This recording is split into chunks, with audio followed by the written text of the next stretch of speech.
Give that plate back right now! I'm sorry, sir. He hasn't eaten in days. You fed my lunch to a dirty dog? That was the only way to save you. Right now. Emeka's voice shook the entire dining hall.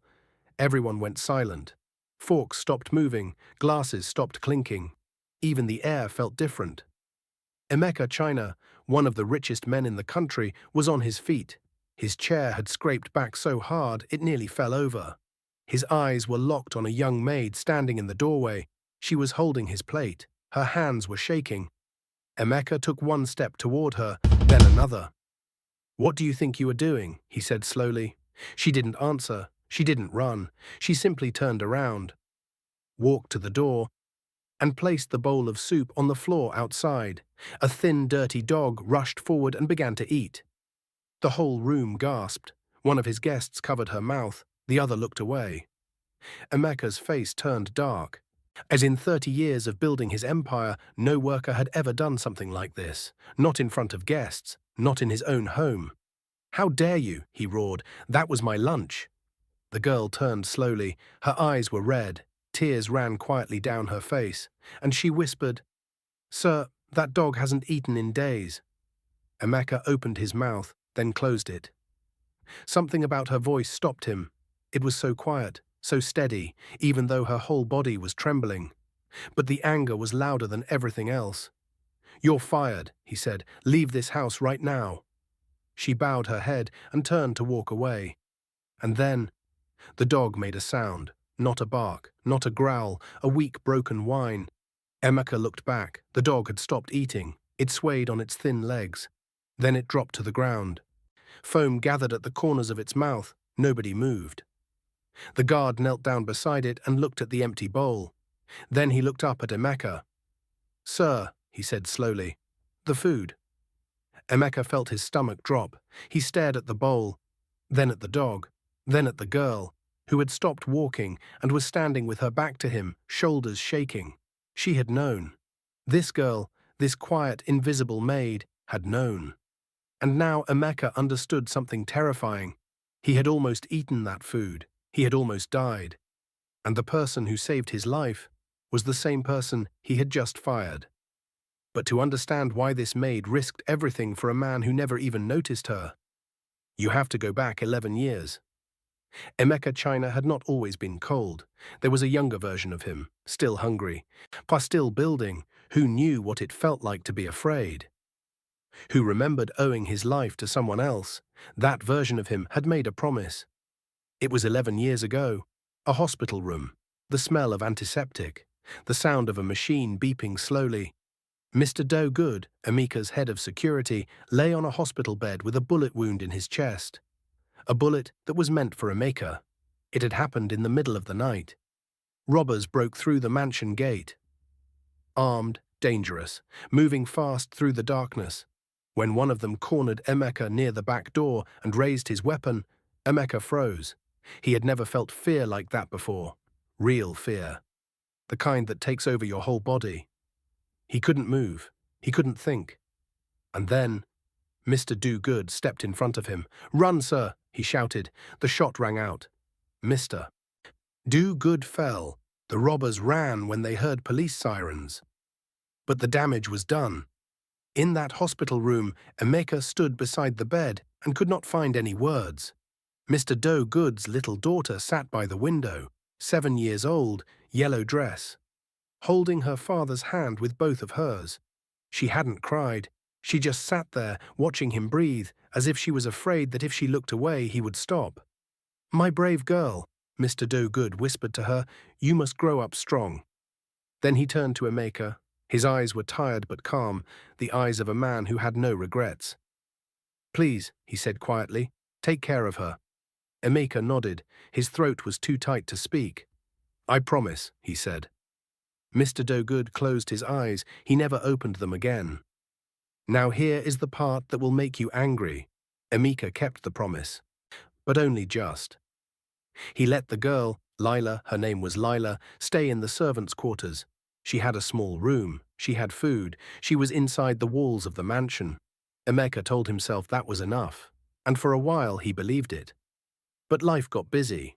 New contracts, new countries, new problems every single day. He flew to London, he flew to Dubai, he signed deals worth millions. He sat in boardrooms with powerful men. And slowly, without even realizing it, he stopped thinking about a little girl in a yellow dress. Lila grew up inside that mansion. At 14, she started doing small chores. At 16, she became a full-time maid. She woke up before the sun every morning. She swept the same marble floors her father had once guarded. She carried the same trays past the same doors. She washed dishes until her hands were raw. Sometimes she walked past Emeka in the hallway. "Good morning, sir," she would say softly. He would nod once and keep walking. He never asked her name. He never asked how she was. He never once stopped. At night, Lila sat on her small bed with an old photo of her father. "You said he would take care of me," she would whisper, "but he doesn't even see me." But here is what made Lila different from anyone else in that house. She was never bitter. She remembered what her father always told her: kindness is stronger than money. Always do what is right, even when no one is watching. So she kept going. She helped the older workers. She shared her food with the stray dog outside the gate. She did her job without complaint, even when it hurt, even when it felt invisible. She carried her father's words like a light inside her chest. She had no idea that one afternoon those words were about to cost her everything.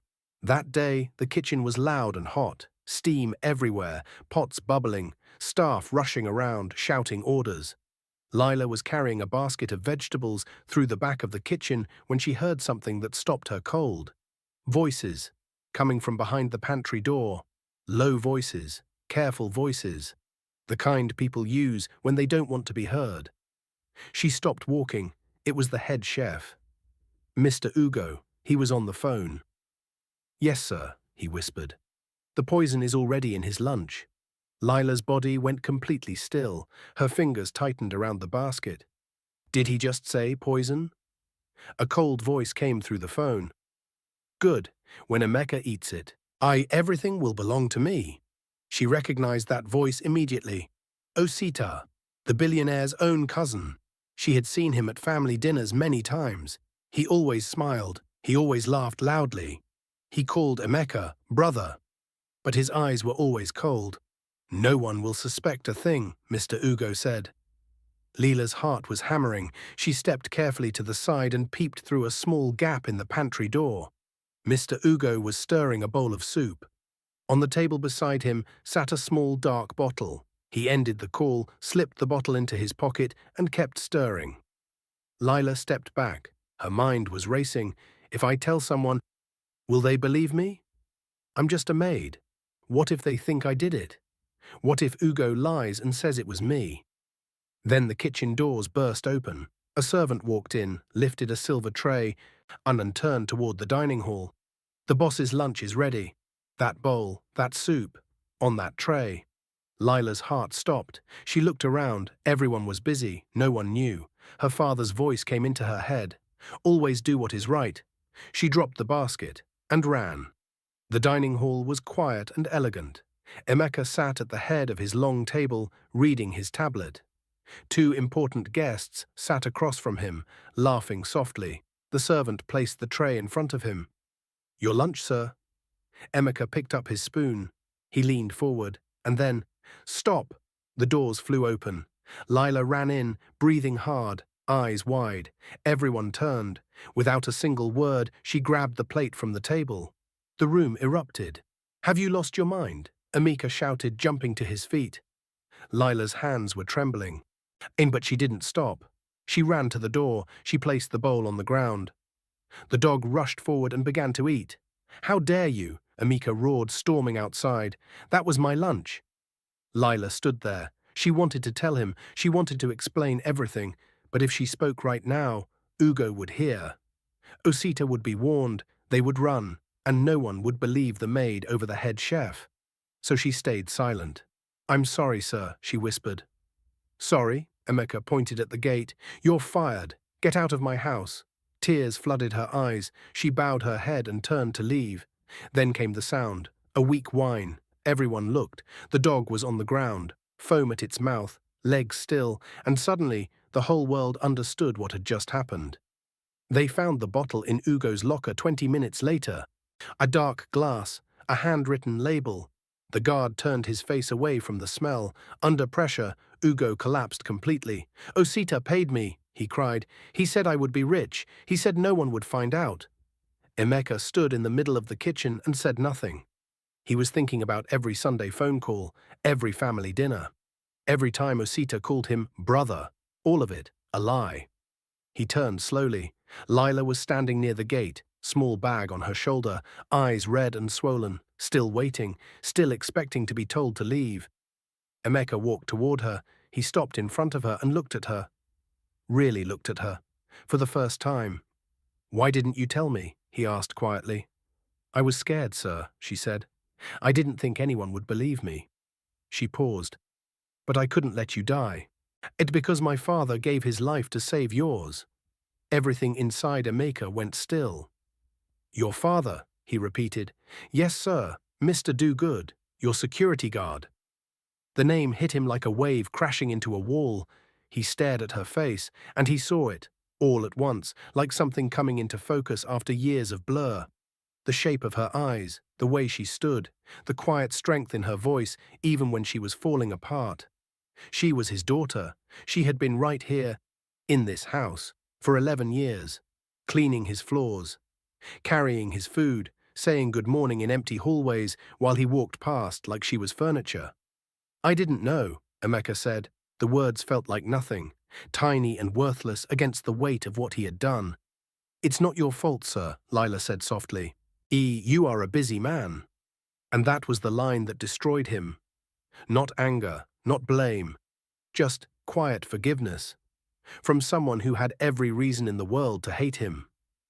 That night, Emeka sat alone in his study in the dark. He was not a man who spent time on regret. He had always told himself that regret was a waste. That you learn, you move forward, you build. That was how empires were made. But tonight he couldn't move. He sat and thought about a little girl in a yellow dress holding her father's hand. He thought about the promise he made. He thought about 11 years of good mornings he had ignored. He thought about Lila growing up in a small servant's room while other children went to school. Learning to be invisible in the house where her father had died. Never complaining, never asking for anything. Or just doing what was right, the way her father taught her. And he thought about himself, the flights, the deals, the magazine covers, the handshakes with presidents, all of it built on a foundation he had never bothered to examine. A man had taken a bullet for him, and Emeka had repaid that sacrifice by forgetting the man's daughter existed. He made a decision that night, not because he felt guilty, because it was right. And for the first time in a long time, Emeka China chose to do what was right. The next morning, he called every single person in the household into the main hall. Cooks, cleaners, drivers, guards. They filed in quietly, glancing at each other. Rumors had spread overnight.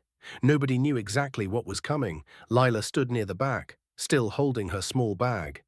Still looking like someone waiting to be told to go. Emeka walked in. He looked straight at her. "Come here," he said. She walked forward slowly and stopped in front of him. He faced her directly, in front of everyone.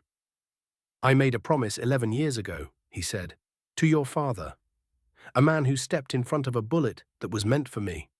The room was completely silent. "I told him I would take care of you. I did not keep that promise. I let you grow up in this house as a worker when you should have been treated as family." He paused. "That was my failure. And I am sorry." Nobody in that room had ever heard Emeka China apologize, not once, not for anything. A few people looked at each other in shock. Lila's chin trembled. She pressed her lips together hard, trying to hold it in. "From today," Emeka continued, "you will not work in this house as a maid. You will go back to school. Everything, fees, books, housing, will be taken care of. You will have the life your father wanted for you." He looked around at the staff. "And let everyone here understand, Lila is not a worker. She is family." Someone started clapping, then another person, then the whole room. Some people wiped their eyes. Emeka looked at Lila. "Call me Uncle Emeka," he said. And for the first time in years, Lila smiled. A real smile, warm and full and completely her father's. Outside in the courtyard, the dog, now bandaged and recovering, lifted its head at the sound of the applause and wagged its tail slowly. Emeka glanced at it. "That dog saved my life," he said quietly. Then he looked at Lila. "But you saved something more important." She tilted her head. "What, sir?" "My conscience," he said. 1 hour later, he was standing in a dark, dusty warehouse by the river. The place smelled of old wood and forgotten things. Light came in through cracks in the roof. Osita stood at the far end. He was leaning against a table with his arms crossed, like he had been waiting, like he had already accepted how this was going to go. When Emeka walked in, Osita began to clap, slow, deliberate. "You always land on your feet," he said. "I'll give you that." Emeka stopped a few steps away and looked at him.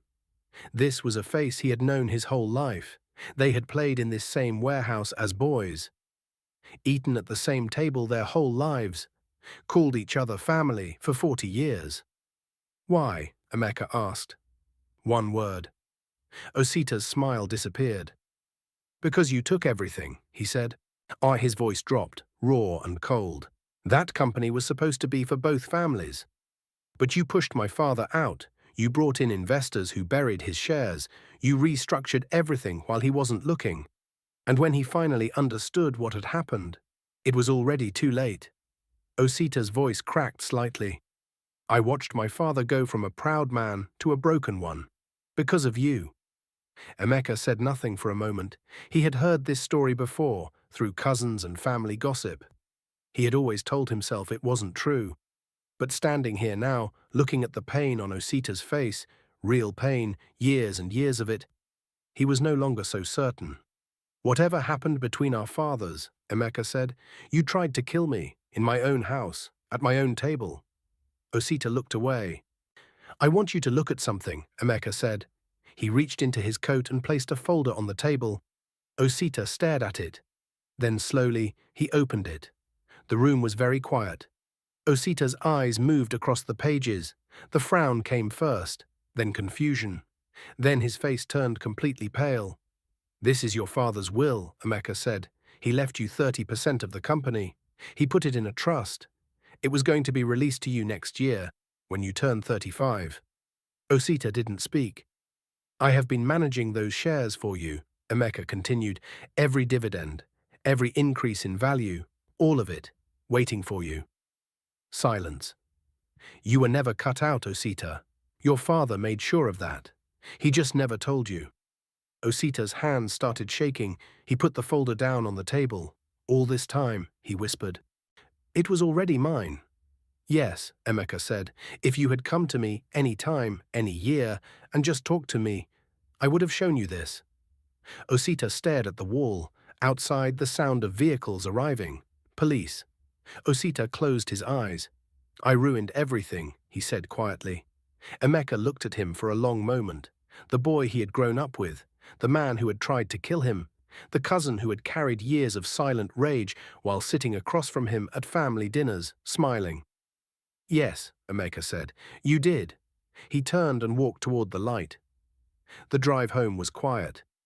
Emeka sat in the back seat and watched the city pass by outside the window. Street sellers, school children in uniform, ordinary life moving on. He thought about how close it had all come to ending, not just his life, but everything he had left undone. Every promise he hadn't kept. Every person he had walked past without seeing. When the car turned through the mansion gates, he saw Lila in the courtyard. She was sitting on the ground beside the dog, carefully brushing its fur with a small brush she had found somewhere.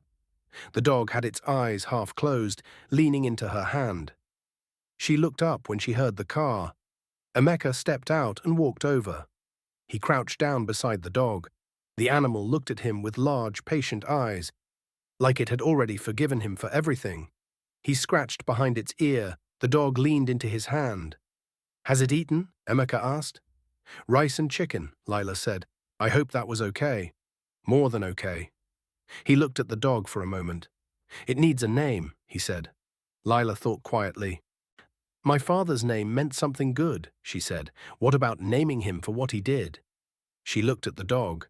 "Guardian," she said. Emeka nodded slowly. Guardian, he repeated. He stood up and looked at the mansion, the white walls, the marble steps, the gardens his mother had planted 30 years ago. He had always seen this place as proof of what he had built, how far he had come, what he had become. Today it looked different, like a place with more history inside it than he had ever stopped to learn, like a home that had been missing something important for a very long time. Lila, he said. Yes, sir? Your father was the best man I ever knew. He turned to face her. I cannot give you back the years, but I am going to spend a long time making up for them. Lila looked at him with her father's calm, steady eyes. He didn't do it to be repaid, she said softly. He did it because it was right. Emeka nodded slowly. I know, he said. That is exactly the kind of man I want to be. The dog rested its chin on Lila's knee. The afternoon sun fell across the courtyard, and Emeka China, the man who had built an empire, stood quietly in his own garden, learning for the very first time what it actually meant to be rich. Please hit the subscribe button, share with friends and family, and don't forget to give us a thumbs up.